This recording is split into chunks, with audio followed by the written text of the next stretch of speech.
And first of all, I want to thank God for the fine weather na hindi umulan, hindi uminit sa cloud.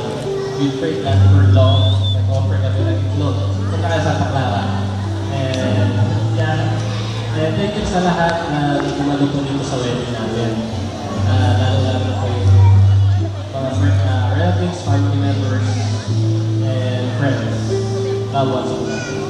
And maraming pong salamat sa lahat ng sumuporta sa wedding na po, especially to make it happen, especially our parents.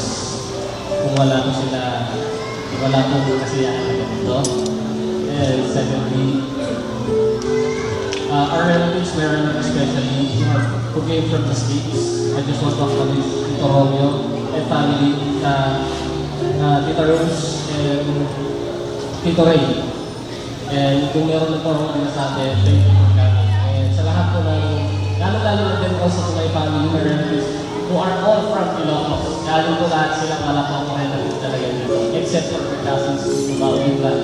They travel po, papunta naman nila. Thank you so much. Thank you. And lastly,